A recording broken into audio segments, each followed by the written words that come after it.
mu mawulire ge tulinawo si malungi eri General Yoweri Kaguta Museveni ne Muhoozi Kainerugaba oluvannyuma lw'okukakasa nti Robert Kyagulanyi Ssentamu mu ggwanga lya Amerika aliko abakulu baasisinkanye mu bukulembeze bw'eggwanga eryo okulaba butya bwagenda maaso n'okuba nga asekeeterera gavumenti eya General Yoweri Kaguta Museveni naddala ku bikolobero bigenda maaso n'okuba nga bikolebwa. Jjukira bino bigenza okujja nga twakakuwa amawulire nti eggwanga lya Amerika lyavuddeyo ne ebigambo eby'enjawulo ebitali birungi eri gavumenti y'eggwanga erya Uganda bwe baalangiridde kye bayita level 4 travel advisory eggwanga erya Uganda ne bagiteeka ku lukalala nti kati bannansi b'eggwanga lya Amerika baabalabudde okulinnya ekigere kyabwe mu ggwanga erya Uganda nga bwe litali safe. Zabadde teziri busa. Human Rights Watch ne bafulumya ekiwandiiko ekiraga nti eggwanga erya Uganda bagenda mu maaso n'okuba nga bo ebigambo Robert Kyagulanyi Ssentamu byayogera bituufu ebiwedde emirimu, ekyo nakyo ne kigenda mu maaso n'okuba nga kyexposinga. Kyokka wabaddewo akayita mbale ne wabaawo era amawulire agafulumye nti eggwanga erya Uganda alikulembera agenda mu maaso n'okusasula obuwumbi n'obuwumbi obwa ssente z'omuwi w'omusolo ng'asasula ba lobbyists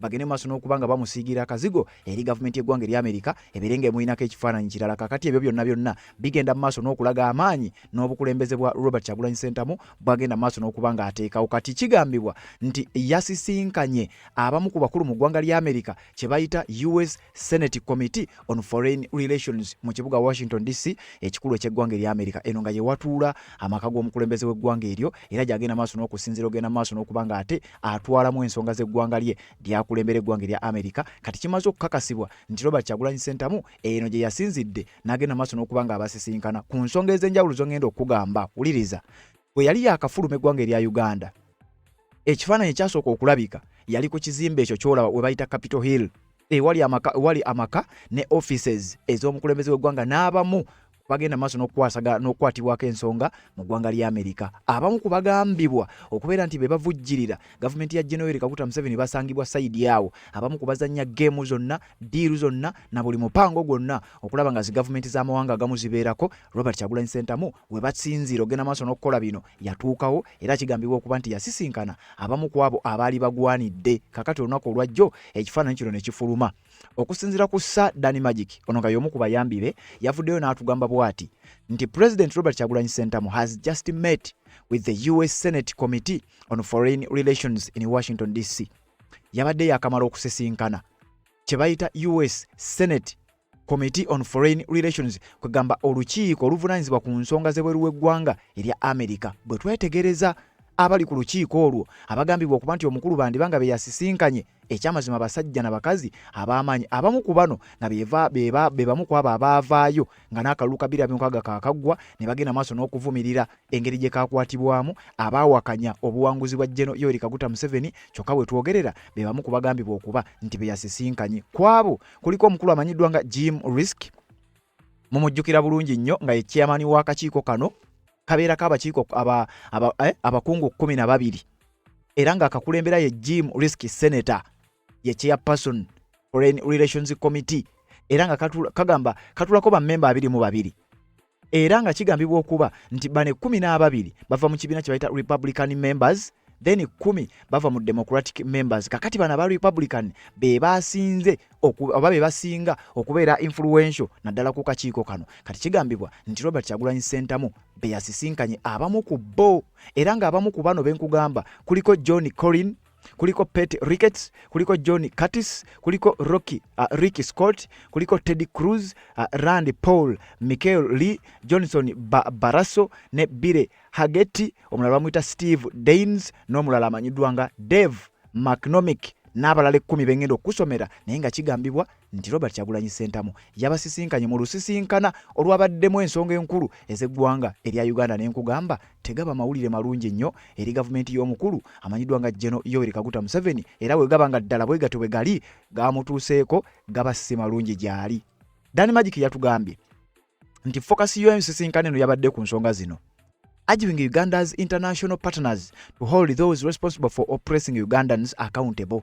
Nti Robert Kyagulanyi Ssentamu kye yabadde asinga okunoonya mu nsisinkana zino kulaba nga ategeeza abakulu abavunaanyizibwa ku nsonga ez'okuvujjirira n'okubeezaawo gavumenti z'abakulu mu ggwanga erya Uganda okulaba nga baba holding accountable nti bavunaanibwe oba bateekebwe ku nninga olw'ebimu ku bikolobero ebigenda maaso n'okuba nga bikolebwa. Kyokka teweerabira guno si gwe mulundi ogusoose Robert Kyagulanyi Ssentamu okugenda maaso n'okuba nga asisinkana abakungu okuva mu mawanga ag'amaanyi ag'enjawulo agagambibwa okuba nti ge gagenda maaso n'okusalirawo amawanga gano. Emirundi mingi nnyo abadde ng'abasisinkana era nga buli lw'abasisinkana ensonga za Uganda zaasosa ku mwanjo. Kati n'olunaku olwajjo bwe kityo bwe kyabadde kigambibwa nti bano be yasisinkanye ensonga baazoogedde, kyokka nkugambye yabadde kino ekifaananyi nga tekinnafuluma oba amawulire gano nga tegannafuluma bye twasoose okufuna mbikugambye. Gavumenti eya Uganda bagitadde Kazito oluvannyuma lw'amawulire n'empapula ezaaliikinze nga ziraga nti gavumenti y'omukulu bagenda mu maaso n'okuvujjirira oba n'okusasula omusimbi obutitimbe n'obutitimbe ba lobbyists bagende mu ggwanga lya America mu bamu ku bakulembeze b'eggwanga eryo babeere nga basiiga ekifaananyi eky'enjawulo eri gavumenti y'eggwanga erya Uganda, kyokka nga bakyagenda mu maaso n'okukola omulimu gwabwe. Ate ekyewuunyisa Robert Kyagulanyi Ssentamu ng'atataddemu yadde 10 n'atuukirira abamu ku bo n'agenda maaso n'okubaako byabagamba. Ne galabika nga si mawulire malungi eri abakulembera eggwanga erya Uganda, baagamba nti bayagala okugenda maaso n'okuba nga ate asuuza entebe ewooma wenjogerera ebintu bitandise okugenda maaso n'okubeera nga bitabuka. Nga bwe yasisinkana abakulembeze mu ggwanga erya United Kingdom, nga bwe yazasisinkana abakulembeze okuva mu mawanga ag'enjawulo, kigambibwa nti na bano bw'atyo bwe yabasisinkanye era ebimu ku byayogeddwa oba ebimu ku biteeberezebwa okuba nti bye byabadde mu nsisinkana zino ngenda kubeera nga mbikutuusaako. Wabula njagala okukuzzaako Kemabega nti ne bwe yali afuluma eggwanga erya Uganda, bino by'oli mugenda maaso n'okulaba oba n'okuwulira byebyo byennyini bye yasuubiza era bye yategeeza nti tugenzeeko bweru wa ggwanga okubaako emirimu gye tukwasaganya, tugenda kukonkona kumpi ku buli luggi. Yali yakamala okuva mu ggwanga erya Uganda ng'avudde mu kwekweka gye yali. Jjukira kinajjukirwa yamala ebbanga nga yeekwese nga gavumenti egambibwa okuba nti yali emunoonya, kubanga twalaba zi road blocks nga ziteekebwa kumpi ku buli luguudo nga baaza kumpi buli mmotoka, era bwe yafuluma ekyo ekikwekweto ne kikoma nga kaali kabonero akalaga n'okukakasa nti Robert Kyagulanyi Ssentamu ye yali anoonyezebwa. Kati kigambibwa oba kirowoozebwa nti gyali ekyamazima alabika bafuukidde akayinja mu ngatto. Bwe twapuleyinga audio eya Miriam Black so nga ayogera ne eyali Minister w'ensonga za Internal Affairs General Kayindo Tafiire, omukyala yategeeza nti ne mu Paalamenti ya Bulaaya omukulu n'alina influence y'amaanyi nnyo era ebigambo ebyo yali abigamba mukama we Meja General Kayindo Tafiire n'ategeera nti ekyamazima mu Paalamenti eno omusajja alinawo influence. Tuli mu kaweefube wa kulaba nga tumusekeeterera naffe influence yeekendeere, kubanga abasajja bamumanyi, bamwagala nnyo ate bamulinamu essuubi. Bye bigambo byennyini bye yategeeza era yagamba bannayuganda wa gye yali alaze oluvannyuma lw'okuba nti yali avudde mu kwekweka. Bannayuganda bannange mwenna, eno video mwe munaagirabira nja kuba maze okuyitamu. Ngenze bweru w'eggwanga okwatagana ne bannaffe ab'enjawulo n'ebitongole eby'enjawulo okola emirimu egy'enjawulo, naye ng'emirimu egyo gyonna gikwatagana na struggle yaffe y'okununula eggwanga lyaffe Uganda. Era nga ku kiseera ekituufu nja kukomawo nate okwongera mu maaso n'emirimu era n'ebitutambuza byonna ebya struggle y'okutaasa Uganda yaffe. Njagala okwebaza mwenna bannayuganda bannange abankuumye ne munkukulira ebbanga lino eriweza kumpi emyezi 2 nga gavumenti ya Museveni, amagye ne poliisi bannoonya naye nga tebasobola kundaba. Mwenna abampadde ku kyokulya, mwenna abampadde engoye ez'okwambala, mwenna abansuzizza nga mu riskinga ebintu eby'enjawulo, mwebale nnyo, mwebalire ddala okuntaasa abatujwabo okubanga kati nkyali mulamu. Njagala okwebaza abo baganda baffe abali mu security. Kati akatambi ako ngenda kukakumalirayo, naye nga point gye njagadde ojjemu nti bye yasuubiza bannayuganda ng'agenda ng'afulumya eggwanga byonna nga bwe yabisuubiza bitandise okugenda maaso n'okuba nga birabikako, kubanga yategeeza nti mu katambi kano yabyogera agenda kukonkona kumpi buli luggi, agenda kutuukirira kumpi buli office ezimu kuzigambibwa okuba nti ze zivujjirira abakulu okugenda maaso n'okuba nga bakalakata eggwanga erya Uganda. Era ogwo omulimu gugambibwa okuba nti gwe yatandise, nga bwe yakikola mu kibuga London mu ggwanga lya UK, nga bwe yakikola mu mawanga ag'enjawulo ng'asisinkana abakulu ab'enjawulo era n'abaako ebigambo by'abagamba. Kati kigambibwa era kimaze okukakasibwa nti ne mu ggwanga lya America bw'atyo bwe yagenze maaso n'okuba nga alabika. Ekifaananyi ekyo kyafulumye ne kikanga abantu bangi nnyo. Saddani Magic n'awandiika ebigambo bino. Robert Kyagulanyi Ssentamu ye ku kifaananyi yawandiiseeko agamba, tuli eno tuli mu kusekeeterera gavumenti ya General Kaguta Museveni ne batemu banne. Byabadde bigambo bya Robert Kyagulanyi Ssentamu. Dani Magic omu ku bayambi be n'atugamba nti President Robert Kyagulanyi Ssentamu has just met with the US Senate Committee on Foreign Relations in Washington. The focus is to urge Uganda's international partners to hold those responsible for oppressing Ugandans accountable. If justice cannot be found at home, it must be sought wherever it can be found. Nti bwetubanga obwenkanya tusobola kubufuna wano waka nga government ya General Kaguta Museveni tesobola kubutuwa, tusobola okubunoonya ewalala wonna wetulowooza nti tusobola okubufunawo. Ebigambo ebyo Danny Magic n'agenda maaso n'okubanga abigamba. Robert Kyagulanyi Ssentamu kiki ekyabadde mu nsisinkana zino bye njagala okubanga nkuwa otegere bulungi nnyo mu nsisinkana eno ate nga sigwe gwasoose ngenda nakkuzaako kemabega nkulaga ensisinkana ez'enjawulo zaabadde nga asisinkanamu abakungu b'amawanga ag'enjawulo bano abagambye okuba nti be batandise okuteeka akazito ku bakulu abali mu bukulembeze bw'eggwanga erya Uganda.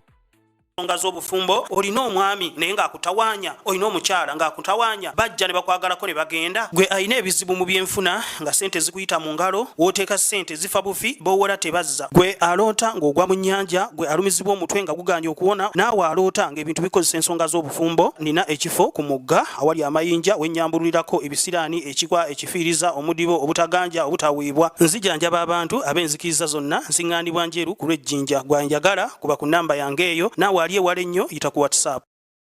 Yes, nga bulijjo bali kubanga okyagoberera omukutu ogwa Red Zone 256 atanaba kubanga osubscribe nga kikole okkirira wansi awo olaba ekigambo subscribe n'okikwatako okwate kade aka notification kakuyambako okubeera omu ku abo abasooka okumanya ate ntubanga tugenda mu maaso n'okubanga tutambula. Kakati tuli ku nsonga za Robert Kyagulanyi Ssentamu yagenze mu maaso n'okubanga asisinkanamu abamu ku bakulu mu ggwanga erya United States of America era ne boogerezeganya ku nsonga ezitali zimu ezigenda mu maaso n'okubanga ziyambako eggwanga erya Uganda butya bwe tuyinza okubanga tufuna enkyukakyuka mu ggwanga erya Uganda. Robert Kyagulanyi Ssentamu sigwe mulundi ogusoose kuba nkugambye guno mirundi giweredde ddala era nga buli lwasisinkana ebiseera ebisinga tubadde tutera okufuna information evaayo nga either bwe zitaba sanctions ziba report senkakali mu bitongole bino ebyenjawulo okuli ekitongole ky'amawanga amagatte era tegatera kuba mawulire malungi eri abakulu abali mu buyinza ne abamu ku babakolera olw'ensonga nti buli wabadde nga asisinkana abakulu wano wabadde ngawo embeera etali nnungi eddirira amala kugenda bweru wa ggwanga agenda okudda ogenda okuwulira sanctions ku Anita Amongo, sanctions ku Peter Elweru, sanctions ku bakungu abalala abagenda maaso n'okubanga bakola ebikolobero ebyo. Kati tugenze okukebera okusinziira ku information eno nga batugamba nti yasisinkanye abamu ku senators abatuula ku lukiiko oluvunaanyizibwa ku nsonga z'ebweru w'eggwanga lya Amerika.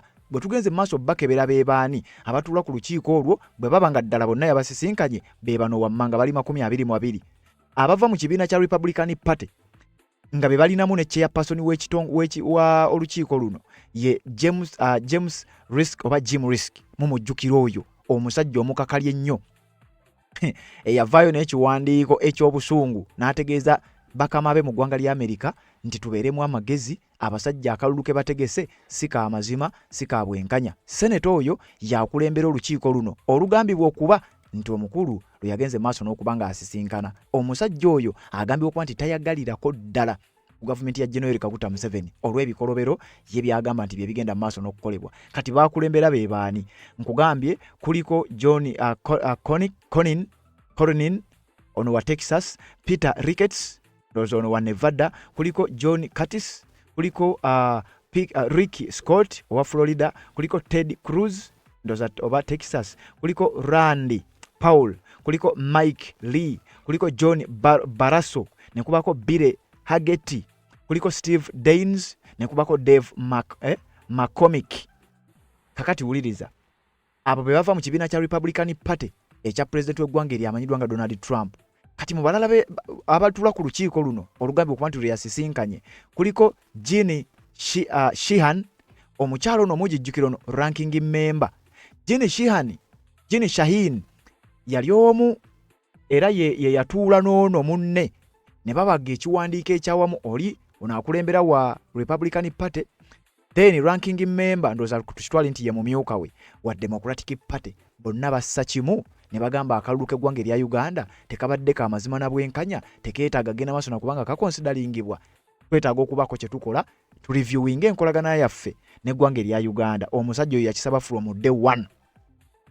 Ku kibiina kino ekya Democratic Party waliyo abalala kuliko Tammy Duckworth, kuliko Chris Van Hollen, kuliko Brian E. Swartz, kuliko Cory Booker, Jamie Mackley, Tim Kaine, Chris Murphy, Chris Coons, Jackie Rosen. Bano be batuula ku lukiiko olugambibwa okuba nti Robert Kyagulanyi Ssentamu lwe yagenze maaso n'okubanga ate asisinkana nabo. Kyokka nkugambye guno si gwe mulundi ogusoose. Nga bwe yategeeza ng'afuluma eggwanga erya Uganda nti ngenda kusisinkana abantu ab'enjawulo, ngenda kukonkona ku nzigi ez'enjawulo, ebigambo ebyo tulabika tutandise okubiraba nga luno lusisinkana simanyi oba na lwakumeka.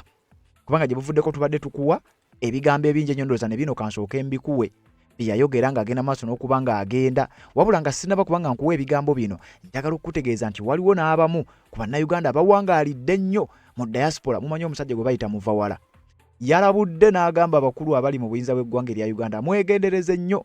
Robert Kyagulanyi Ssentamu gy'ali tali bubi, ali bulungi nnyo, wabula byonna byali mugenda maaso n'okuba ng'akola ekinajja kiyinza okuba nga si muntu. Omwami Robert Kyagulanyi Ssentamu Bobi Wine mukulembeze wa NUP omulonde talina mbeera mbi gy'alimu, ali bulungi, naye olw'okuba ng'omuntu nga toli mu nsi yo tosobola kubeera kyekimu. Ekisinga omuluma be bantu kitegeera bannayuganda abali ku ground, singa omuluma be bantu be abali mu makomera. Nga Bobby kumpi buli wiiki ng'alina gy'agenda n'akyalira ki abasibe. Essaawa eno takisobola, kimuluma nnyo nnyo nnyo nnyo ekyo. Ekisinga omuluma kwe kubanga nti bannayuganda engeri gye bayisibwamu nga tali wano, okitegeera. Kubanga bw'oba toli ku ground wakati wenjogerera ziri saa meka? Ziri mwenda. Kati essaawa eno azuukuka buzuukusi. Kitegeera ebyabaddewo ku makya ayinza okuba abitegedde kati, okitegeera. Yes, naye nga tebabalimba nti ali mu buzibu biki. Talina buzibu bw'alimu, eggwanga lyalimu limutreatinga bulungi, era kambabuulire ebintu byakoze nga tali wano ebibala mujja biraba. Meeting zatuddemu, connection zafunye, buli kimu ebibala bijja, si za bwereere. Ate kino kankibagambe nabana abasajja abali mu buyinza, meeting zabeeranga bweru wa ggwanga.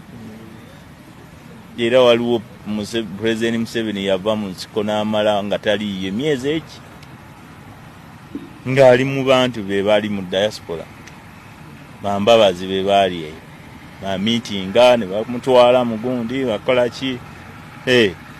Okugenda ewa Gaddafi olowooza yali mu nsiko okumuwa emmundu, aba yali atambula. So kati naye ali mu kutambula, okitegeera. Tewali meeting gy'abeeramu entono, zonna nnene.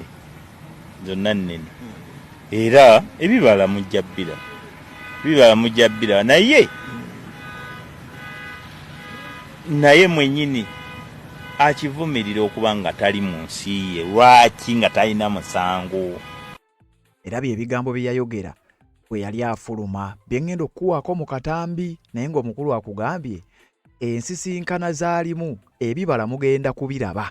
Abatabimanyi oba abatabirowoozaako mujja kgenda maaso n'okuba nga mubiraba. Kyokka jjukira guno si gwe mulundi ogusoose. Kyova olaba nkugambye tegaba mawulire malungi eri abakulu abali mu buyinza obw'eggwanga erya Uganda, kubanga kino kyali mugenda maaso n'okuba nga akola, nabo bennyini baakikola. Ate naye ensisinkana zino si ze zisoose, kino kizze nga kibaawo. Sooka owulire. Ennaku z'omwezi nga 19 gwali mwezi gwa 3 mwaka 2026, era ekiwandiiko kyafuluma nga yasisinkana, kubanga omuntu ayinza okugamba bano be baani. Si gwe mulundi ogusoose okusisinkana kye bayita US Foreign Relations Senators. Bano bennyini ba Jim Risk ne Shaheen abagenda maaso n'okuvumirira ebyali mu kalulu k'eggwanga erya Uganda, yabasisinkanako ko mu mwezi ogwokusatu. Olowooza ensisinkana eyo kati ng'agizzeemu ogwokubiri, kiki ekiba kigenda mu maaso? Gaba mawulire malungi oba mabi eri abakulu abali mu buyinza? Wuliriza. Bobi Wine meets US Foreign Relations Senators, pursues sanctions and accountability. Mujjukire ekifaananyi ekyo.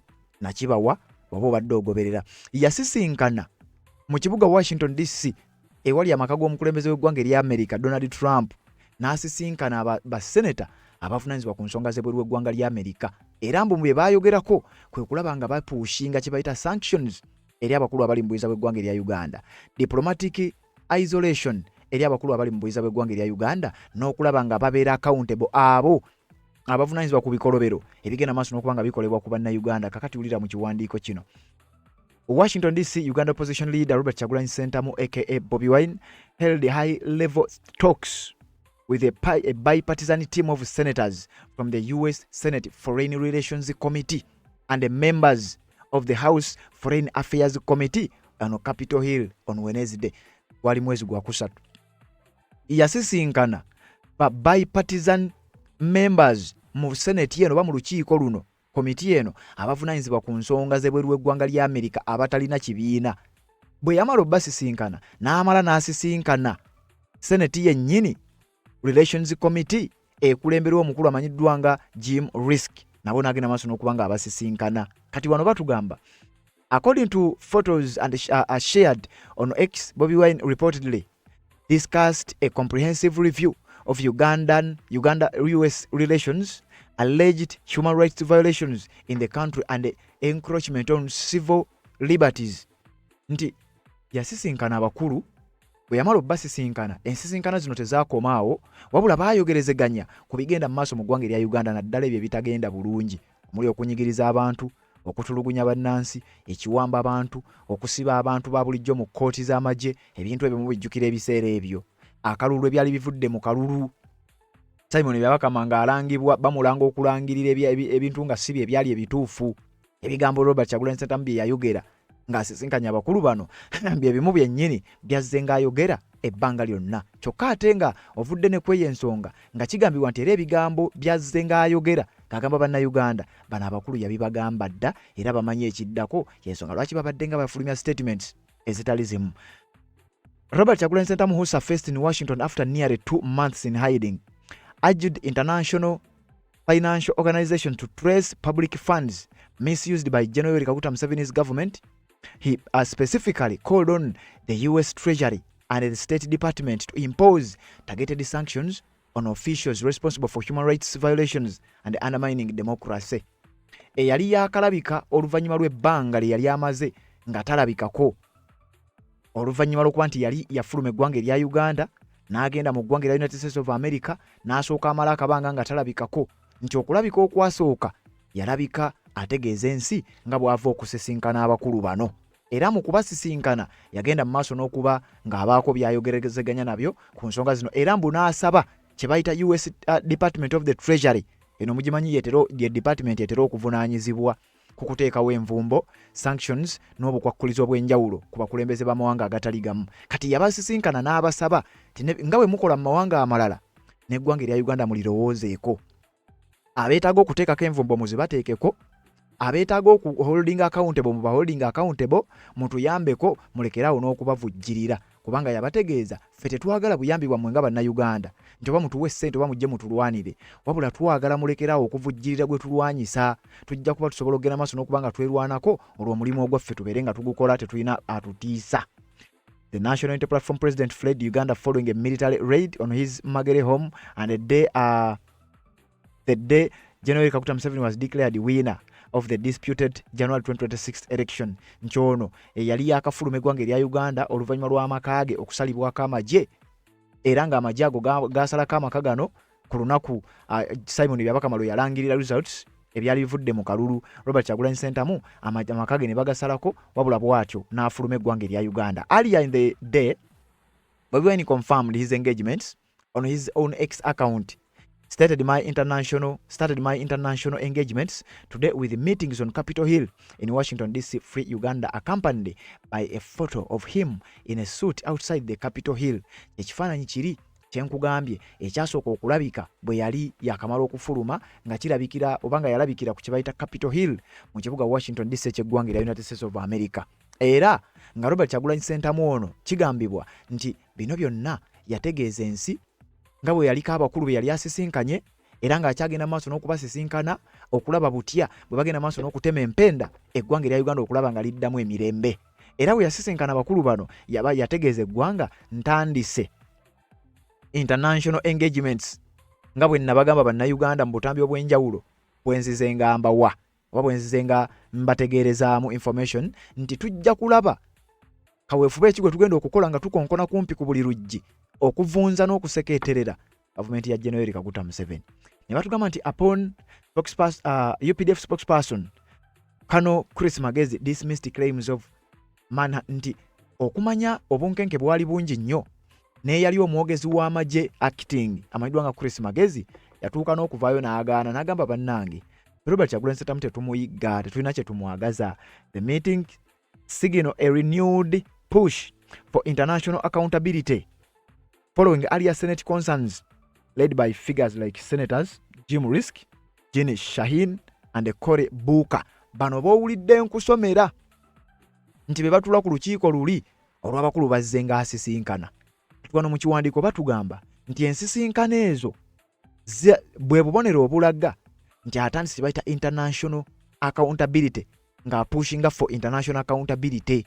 Amawanga ag'enjawulo agavujjirira General Kaguta Museveni n'ebirala ebifaanana bwe bityo nti gamuteekeko envumbo gamuholding accountable n'ebigambo ebirala ebifaanana bwe bityo nti era Senate eno yali concerned nnyo kyova olaba Senator Jim Risk, Senator Jenny Shaheen ne Senator Cory Booker baavaayo ne statement eyawamu nga bavumirira ne sekuvumirira yenna ebyali bigenze maaso mu kalulu k'eggwanga erya Uganda nga bagamba nti ebintu ebyo si bye bigwanidde akalulu tekabadde ka mazima na bwenkanya naye nga byonna influence Robert Kyagulanyi Ssentamu okugenda mu ggwanga eryo kakati we twogerera yazzeeyo era ekiwandiiko ne kifuluma nga ekifaananyi kye ekyafulumye nga kikakasa bino bengenda maaso n'okuba nga nkutegeeza Robert Kyagulanyi Ssentamu yasisinkanye abakulu mu ggwanga erya Amerika kyokka yagenze okubasisinkana nga twakamala okufuna amawulire nga naye yennyini yagataddeyo.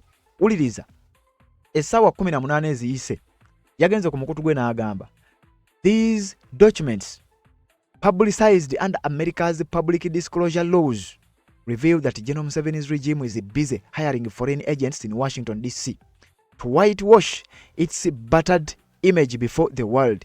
According to the documents, the regime is executing agreements with American lobbyists to engage American legislators, NGOs, and the media, and others on its behalf. But it's too late because the truth about Uganda is already out and absolutely nothing the regime does can bite back. Uliriza. Yagambye nti ebiwandiiko bino mujjukira ebiwandiiko bye nakuwadde documents ezaaliikinze ezavudde ku FARA foreign bla bla bla ekitongole kya America etteeka eryo erivunanyizibwa ku ba lobbyists bano abateekeddwa okugenda maaso n'okuba nga balobingira gavumenti ez'enjawulo amwe muli n'eya Uganda. Kati yavuddeyo n'agenda ku mukutu gwe n'agamba nti kino kye baakoze balireeti nnyo kubanga tekikyasobola kubataasa. Kiki kye kitegeeza ye engagements ze already ziri mu kukola impact nti bano ne bwe banaakola batya ne bwe banaasisinkana ani ne bwe banaasasula ba lobbyists obudde bwayise kubanga twamaze dde okutemaatema buli kkubo mwe babadde bagenda okuba nga batuuka. Abasajja balobinga naye ate agamba nti kye bagenda maaso n'okukola tebakyasobola kukizza kubanga ffe tugenze maaso n'okubaako kye tukola. Kati ate wano owuliriza Uganda's partners should urgently press Museveni's government to end these abuses, uphold the rule of law and endure accountability for those responsible. Mujjukira report gye nakusomedde y'ekitongole kya Uganda International Human Rights Watch. Ekitongole ekyo nga kyafulumiza report eraga nti bituufu mu ggwanga erya Uganda waliyo okuwamba abantu naddala bannabyabufuzi abali ku ludda oluvuganya nti era bino babikola okugenda maaso n'okuteekawo embeera y'okutiisatiisa abo abali mu kibiina kya National Unity Platform oba oliawo n'abavuganya gavumenti y'omukulu. Kakati ebyo ebigambo Robert Kyagulanyi Ssentamu yabyogeddeko nga kigambibwa okuba nti byandibanga bye byabadde ku mwanjo mu nsisinkano gye yabaddemu n'abakulu mu ggwanga lya United States of America agataba mawulire malungi nnyo n'akamu eri gavumenti ya General Yoweri Kaguta Museveni. Kyokka ate ngaawo we twafunidde n'eggulire eriraga nti ono omukulu baali bamwetaaga ngenda ddiku ogenda kutya wabula ensisinkana zino yazoogerako yali tannafuluma mu katambi ke yata ng'ategeeza eggwanga nti ngenzeeko mu ggwanga lya America okusobola okubaako bye neewala oba okusobola okubaako bye nkola ayina wagenda okutuuka aw'enjawulo kakati tutandise okulaba ku bibala ebya vidiyo eno gye yatuteera ng'afuluma. Bannayuganda bannange mwenna, eno vidiyo mwe munaagirabira nja kuba maze okuyitamu. Ngenze bweru w'eggwanga okukwatagana ne bannaffe ab'enjawulo n'ebitongole eby'enjawulo okola emirimu egy'enjawulo naye ng'emirimu egyo gyonna gikwatagana na struggle yaffe ey'okununula eggwanga lyaffe Uganda. Era nga ku kiseera ekituufu nja kukomawo nate okwongera mu maaso n'emirimu era n'ebitutambuza byonna ebya struggle ey'okutaasa Uganda yaffe. Njagala okwebaza mwenna bannayuganda bannange abankuumye ne munkukulira ebbanga lino eriweza kumpi emyezi 2 nga gavumenti ya Museveni amagye ne poliisi bannoonya naye nga tebasobola kundaba. Mwenna abampadde ku kyokulya, mwenna abampadde engoye ez'okwambala, mwenna abansuzizza nga mu riskinga ebintu eby'enjawulo, mwebale nnyo, mwebalire ddala okuntaasa abatujju abo okubanga kati nkyali mulamu. Njagala okwebaza abo baganda baffe abali mu security, abakazi n'abakyala b'ekitiibwa abaagaana okugondera bi order ebimenya amateeka eby'okujja okunkwata nga babatumye bankwate ate bo ne bampa buwi magezi ne bambagulizaako okulaba nga nsobola okwekweka n'okwetebula okubanga paka kati nkyaliwo. Mwebale nnyo, mwebalire ddala. Njagala okwebaza bafaada ne bannaddiini mwenna ab'enjawulo, sijja bamenya amannya, mwenna abansabidde ebitambiro by'emmisa, nammwe abampadde omukisa ogunyambi gwe mbadde neetaaga ennyo mu kaseera kano okumekinga sure nga malako. Njagala okwebaza famire yange olw'okuba abagumu naddala mu kaseera kano akazibu. Nebaza bannayuganda mwenna olw'essaala ze munsabidde, olwa support gye mutuwaana okutuzaamu amaanyi. Mulaze nno ekyenjawulo muzeemu ne kimulaga ne mulaga ensi nti bwe mubanga mulina kye mukkiririzaamu naddala ekirowoozo eky'okwenunula muli beeteefuteefu okuwaayo buli omu ekitono kyasobola omwo nga mwotadde n'okuteeka obulamu bwammwe n'obwa famire zammwe mu katyabaga okumekinga sure mukuuma abo abalwanirira ekyo nammwe ekibagasa. Mwebale nnyo, mwebalire ddala. Mwali mukikozeeko, mwabikola mu myaka gy'ekinaana era kati muzeemu ne mubikola mu 2026 nga wayise emyaka 40 era nkakasa era mujja kusobola okukikola bwe kinaaba kyetaagisiza okutaasa eggwanga lyaffe. Mukirazeeko, mwebale nnyo, mwebalire ddala. Kisesa okulaba nti emyezi 2 nga security y'eggwanga yonna eteekamu biliyoni ne biliyoni za sente z'omuwomusolo okunnoonya nze omuntu atalina musango ate ne bamaliriza nga balemeddwa n'okunfuna. Lwaki? Kubanga abantu ba bulijjo omwe mubadde munkuumye nga bwe mwabakuuma lwakubanga beerabira mangu bakujjukiza. Batadde road blocks buli wamu, banoonyiza bagenze ne bafukuza ennyumba z'abannange bahonorable n'emikwano gyange bonna benkolagana nabo. Bastopinze emmotoka ne emmotoka z'abantu ne bazicekinga ne bacekinga ne bodaboda n'abali ku bodaboda ne babajjako n'abasabaze baabwe ne babajjako ne helmet. Pakutaddewo traffic jam mu ggwanga lyonna okubanga mutabani wa Museveni agambye munoonye Bobi Wine naye banfunye nedda tebanfunye. Ekyo ki? Maanyi g'abantu. Balumbaganye ennyumba z'abantu ab'enjawulo just ennaku 2 eziyise. Balumbye ennyumba ya personal assistant wange Don Sheriff Najja nga banoonya bwe batasobodde kunfuna oba yo okumufuna ne bawamba mukyala we nakati mukyala we bakyamukutte. Ky'omukisa omulungi ebyo byonna byabaddewo nga biri ku kamera nga bwe tuze tubagamba nti kamera kyekyokulwanyisa kyammwe. Mwalabye bano ba police officer abali bankuuma mu campaign 9 mulamba babakwata ne babasiba bwe bavuddeyo ne babagoba mu poliisi with disgrace oba mu olw'ekikolwa ekitalina kitiibwa naye nga kikola ki kye bakoze kugaana kubeera bambega na kulemererwa kunsibira waka gye nadduka nga bannumbye nga 16 January kyokka nga bo omulimu gwabwe gwali guwedde nga 15 era ne bamperekera ne bazize waka officially ne baba withdrawing naye bakulaga nti babakutte. So njagala bagamba kino bannayuganda akalulu ka 2026 nga bwe mwalaba ffe twali tukawangula Museveni n'akola vulugu yeyo yenna gwe yakola okulonda ne bakufuula ekisekererwa ne bawamba buwambi. Kakati ali mu kubukuta ne kye bayita legitimacy n'obuswavu kubanga tewali yamulonda.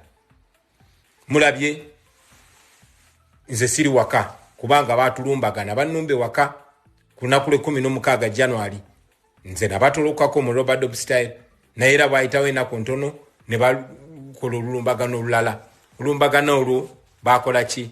Bakuba abantu bange ne bakuba mukyala wange n'abantu baffe ab'ewaka ba family members ne banyagulula ebintu byaffe ne boonona ennyumba yaffe ne bawamba amaka gaffe mwe badde babeera paka kati enju yaffe yeetooloddwa maje. Nsonga ki gye bawa? Tebakuwa nsonga kyokka be buli kaseera bagamba tebali mu kunoonya. Naye waka wange bafulawo barracks. So eyo ensonga lwaki kineetaagisiza okuvaako mu ggwanga akaseera akagere ate ngende nkole emirimu egyo egy'enjawulo nga bwe twabagamba twagaana okupowa naye ne tugamba nti tugenda kulwana si kulwanira Uganda yokka wabula ne international ne mawanga amalala gonna. Era mu bintu bye twagala okukola twagala kupushinga tulabe nga Museveni ateekebwako natti ez'enjawulo n'abo bakolagana nabo okutulugunya Bannayuganda n'okutyobola eddembe ly'obuntu. Twagala ne gana mawanga agavujirira Museveni sente zakozesa okutta abantu nago galekeraawo, ezo sente galekeraawo zimuwa ate tegakomaawo bwe gaba gasobola galekere ddala gakatinga eddala ties ne gavumenti ya Museveni e Uganda. Mu nnaku eziyise muze mulaba nga ensonga ezo tuzikwasaganyiza nga tuzogererako ku platforms ezo ez'ensi yonna naye nga tubeera virtual, tubeera ku simu, tubeera ku kamera, tubeera ku video. Naye kati njagala kutuukirayo ddala era njagala okukozesa okumukisa guno okutegeeza ba comrades bonna bali mu diaspora tingenda batuukako nammwe bakulembeze bannaffe abali mu diaspora tugenda batuukako nnaku ezo ezijja mu maaso. Tweteketeke okumakinga sure tukonkona ku buli nzigi nokumakinga sure tu mobilizinga bannaffe nga tu organizinga tupushinga back dictator tulememu wakawewevu tumakinga sure tumugonza paka tunamuja mu ntebe. Njagala mumanye nti ba dictator abo nga Museveni naddala Museveni in particular sente zimuyimirizawo government ye bazimuwa mu linnya lyammwe mu linnya lyaffe mu linnya lya Uganda. So bwe tutuuka eyo abamuvujirira ate ne tumakinga sure tumutema entega tusobola okukola ekyamaanyi. So ekyo kye twagala okukola, ekyo kye tugenda okukola era ba comrade bonna abali mu diaspora tujja batuukako mwabali e Europe, mwabali America, mwabali mu Africa tugenda batuukako.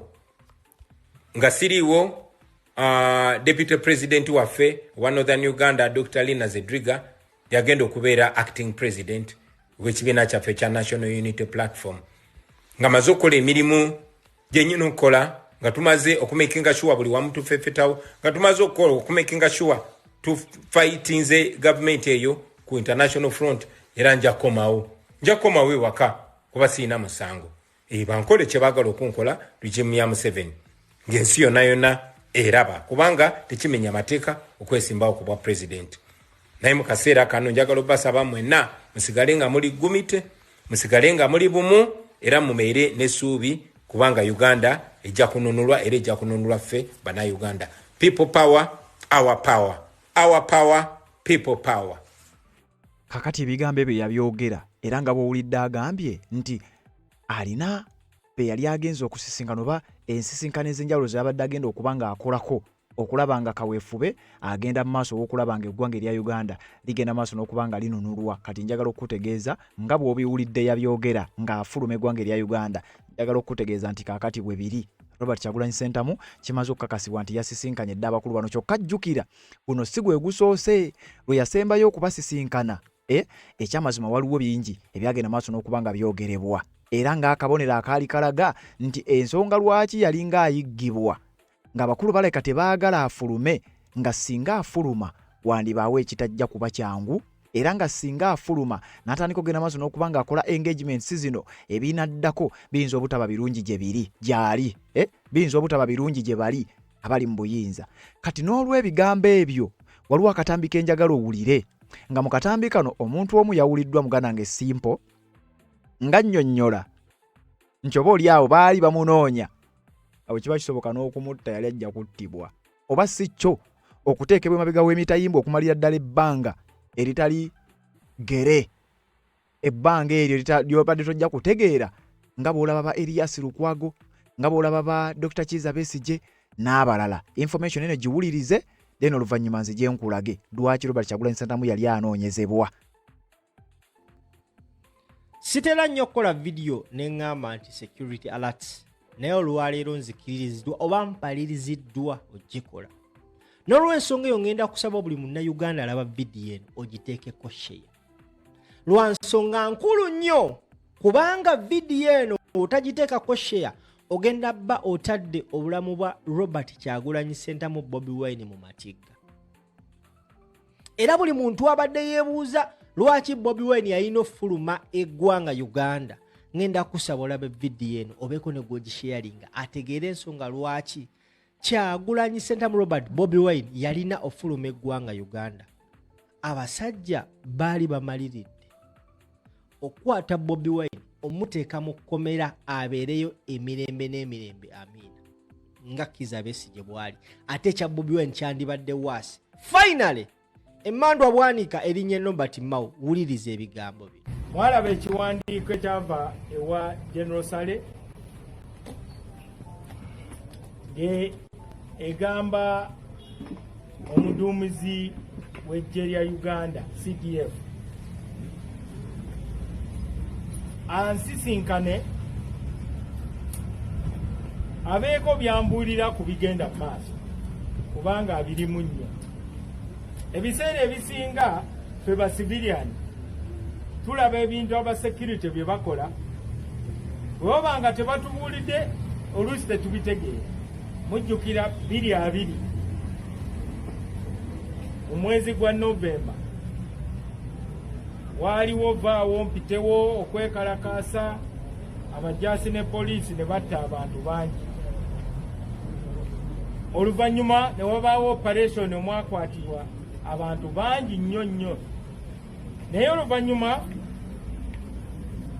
President w'eggwanga yatuwa briefing mu iPod n'atugamba nti aba security baawuliriza essimu eyali wakati w'omukulembeze wa Nuupu n'omuzungu gwe yali akubidde g'amugamba nti ye UN ejja ddi okufulumya Museveni nga yeesigamye ku chapter 7 ey'amateeka ga UN kubanga amateeka ga UN mulimu ebigamba nti eggwanga lyonna lyonna we litandika okutulugunya abantu mu ngeri eyitiridde amawanga amagatte gasobola okujja ne gataasa abantu nga bakozesa amagye oba amaanyi. Kati oli omuzungu n'agamba munnaffe omukulembeze wa Nuupu ekyokubaawo mulina okunga abantu wabeerewo okwekalakaasa okw'amaanyi abantu mitwalo na mitwalo. Kati abantu abasukka mu 5 we battibwa awo UN esobola okuvaayo. Kati wobeera nga gw'oli mu gavumenti ng'abantu bakwasa obuyinza okulembera eggwanga, awo okolawo ki? Obaleka ne bakunga ne bajja mu makubo ne babakuba amasasi oba onoonya abakulembeze baabwe pulaani n'ogirinnyamu era kye baasalawo. Mujjukira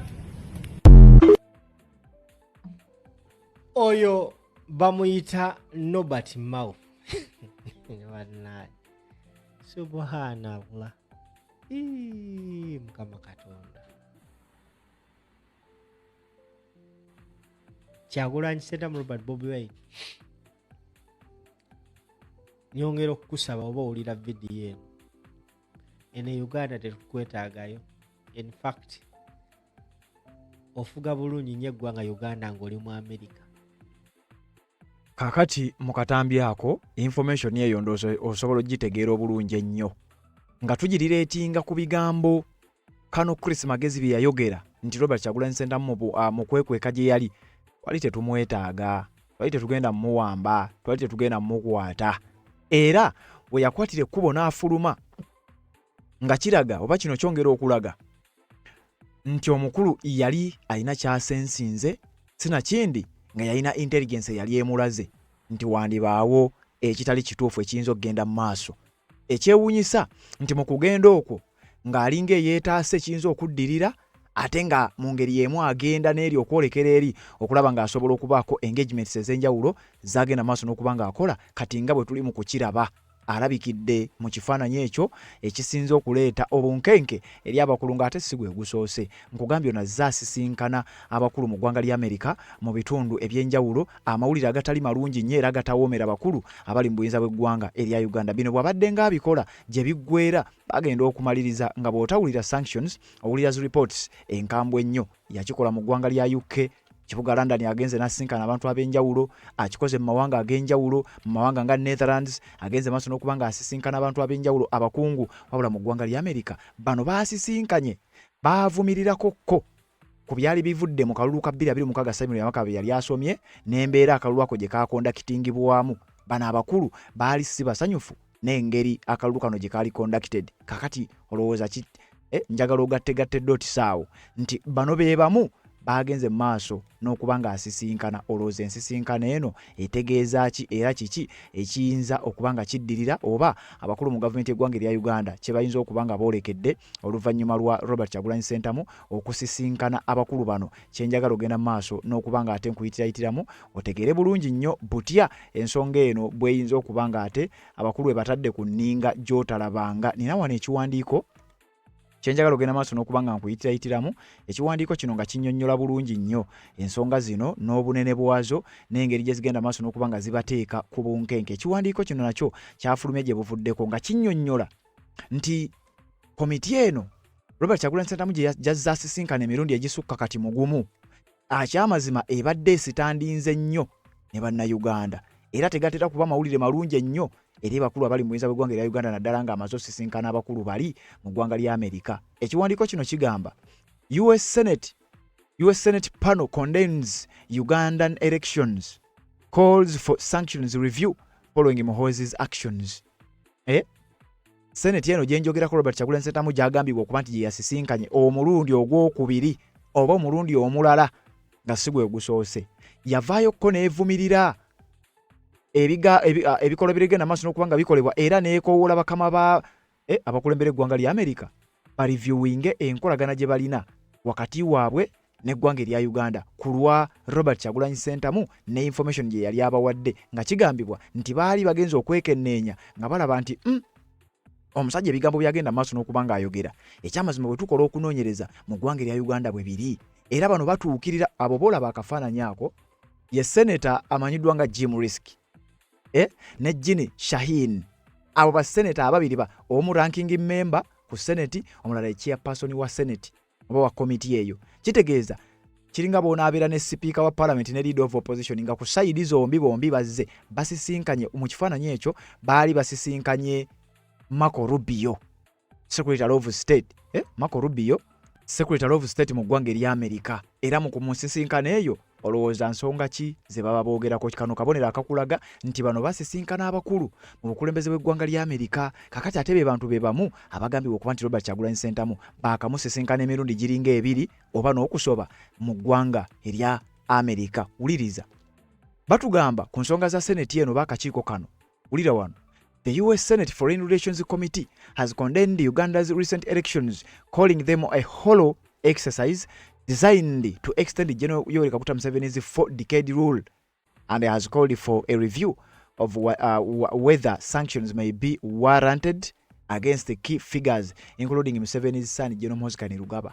Abakulu abo basaba gavumenti ya Amerika egende mu maaso n'okuba nga holdinga abakulu mu gavumenti eggwanga erya Uganda accountable nga bwe kiba kisoboka abamu babateekeko n'envumbo, nga mu be bagamba okuteekako envumbo ye General Muhoozi Kainerugaba. Abakulu bano baseneta abavunaanyizibwa ku nsonga ez'ebweru w'eggwanga erya Amerika nga bavaayo n'ekiwandiiko ekikakali ku nsonga ezaali zigenda maaso mu ggwanga erya Uganda, nga kigambibwa nti Robert Kyagulanyi Ssentamu mukadde ako yali amaze obbasisinkana. In a statement issued on Friday by committee chairperson Senator Jim Risch, R. Idaho, Uganda's elections were compared to recent polls in neighboring Tanzania, which he said were similarly staged to maintain entrenched ruling parties in power. Ono Senator Jim Risch nga ssentebe w'akakiiko kano yavaayo n'agamba nti akalulu kabadde mu ggwanga erya Uganda tekaawukanako n'akalulu akabadde mu ggwanga erya Tanzania.